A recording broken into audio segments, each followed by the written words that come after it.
各位好，我係魔女，嚟緊將會製作一系列嘅日麻講座。咁首先會講下牌效率。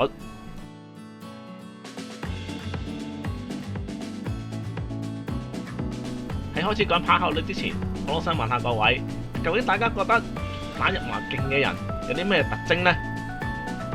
可能唔少初學者都會因為睇咗好多日麻嘅動畫或者漫畫而對日麻產生興趣，所以佢哋學嘅答案可能都會係咁樣。可以做到經常食大牌或者逆碗嘅人，又或者可以經常讀到人哋叫乜嘢壺，或者自己嘅牌永遠都唔會俾人讀得出嚟，定係一啲摸手永遠都比其他人好嘅人。其實呢啲都係日麻漫畫或者動畫裏邊比較誇張嘅情節，事實上喺現實裏邊根本就冇可能嘅。首先，運氣值其實所有人都係一樣嘅。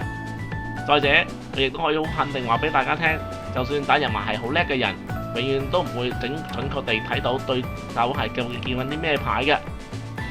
如果盲目順從日麻裏邊動畫或者漫畫裏邊嘅情節，就好容易對日麻嘅戰術論產生好大嘅誤解。而我見過好多日麻成績好嘅人，佢哋基本上全部都係具有以下嘅特徵嘅。首先就係有盡快聽到牌、立直同埋食壺嘅能力。喺呢個情況下，佢哋未必需要做到啲好大嘅牌，食壺就已經足夠啦。第二就係出色嘅防守能力啦。第三就係精準嘅風險同埋回禍嘅計數能力啦。最後當然唔少得嘅就係上家嘅心理質素啦。當然要一個初學者係完全掌握晒有上面呢4種嘅能力係完全冇可能嘅，所以初學者學日麻必須要循序漸進。而呢度嘅第一點，盡快做到叫壺同埋食壺嘅能力，其實就係牌效率嘅理論嚟嘅。初學者如果想改進日麻嘅技術，第一樣嘢要學嘅就係牌效率啦。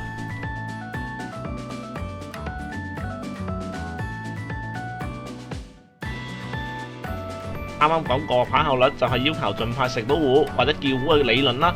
咁具體嚟講，佢係點樣嘅呢？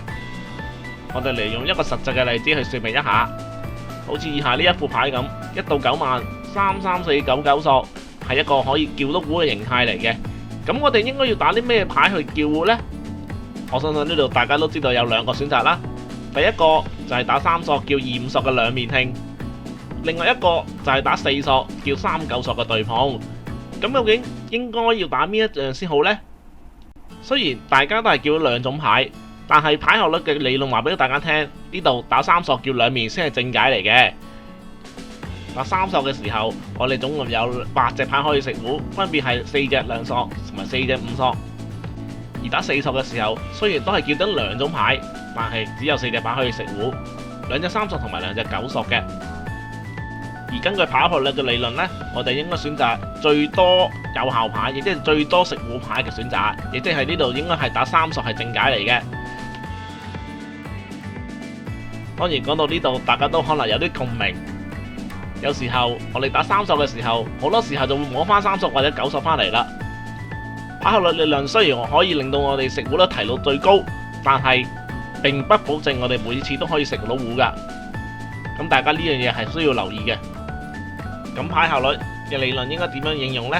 我哋先由一般人嘅起手或者配牌開始講起。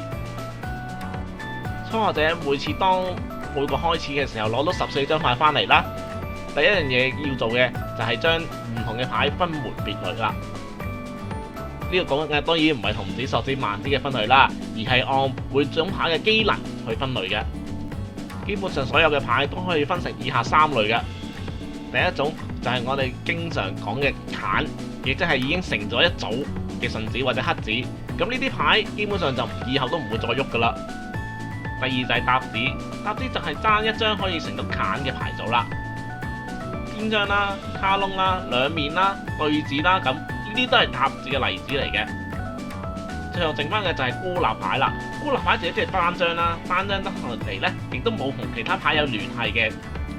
初學者攞到一般嘅起手牌嘅時候啦，建議都係先由單獨嘅字牌開始打起嘅，因為呢啲單獨嘅字牌嘅機能都係最低嘅。咁當然啦，點解係最低嘅？咁我哋下一篇嘅影片會有介紹噶。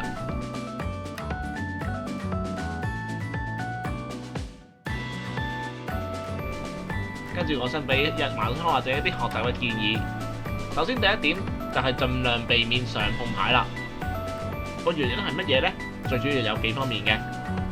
初學者未必記得晒所有嘅日麻譯種，如果佢哋亂咁上牌或者碰牌呢，就會出現因為冇番而食唔到糊嘅情況啦。第二點就係只要門清，即係唔上唔碰人哋嘅牌而得到聽牌嘅話，就可以立直。咁立直本身就係喺日麻裏面嘅一種譯種嚟嘅。換句話嚟講，只要立到直，就可以滿足到日麻必須有翼嘅要求啦。而最後一點亦都係最重要嘅，就係多立直，特別係好型，即係叫兩飛以上面嘅立直啦，就係喺初級水場裏面嘅對局裏面最容易贏到牌嘅方法嚟㗎。呢度初學者可以知道嘅就係立直本身就唔係一個單純嘅一番牌嚟嘅，立直本身有好多後續嘅利益同埋附加嘅利益。咁呢一樣嘢就比較深少少，遲啲我會喺立直嘅理論裏面嘅影片裏面再介紹㗎。學任何嘢都離不開練習同埋實踐嘅，日麻都唔例外。初學者有啲咩方法可以練習到牌效率呢？當然未必需要攞一副實際嘅麻雀嚟試嘅。我個人會建議用天蓬裏面嘅 Test Play 功能。Test Play 嘅最大嘅好處就係所有嘅對手都係電腦，而且會摸切啦，亦都唔會同你爭嘅。咁造就咗初學者就可以簡單集中淨係望到自己副牌就可以做到練習啦。至於點樣開 Test Play 嘅功能呢？我亦都做咗一條簡單嘅短片，大家可以慢慢參考一下。而我哋嘅最終目標就係透過反覆嘅練習，做到見到牌型就可以立即反射出揀出我哋應該要打嘅牌啦。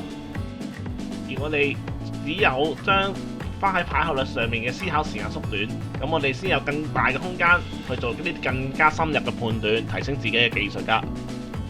最後做一個簡單嘅總結，牌效率就係講求最快聽牌同埋和牌嘅一門理論嚟㗎。對於初學者嚟講，攞到一副起手嘅14隻牌，最先要處理嘅就係啲單獨嘅字牌啦，佢哋嘅機能係最低㗎。最後就係初學者先唔好諗住上牌或者碰牌住，咁並且透過多練習做到牌效率嘅熟練，之後就會更加深入去講唔同種類嘅牌效率理論嘅啦。咁請大家多多期待。最後，如果我覺得呢條片係做得好嘅，歡迎 subscribe 我呢個 channel 或者俾翻個 like 我啊！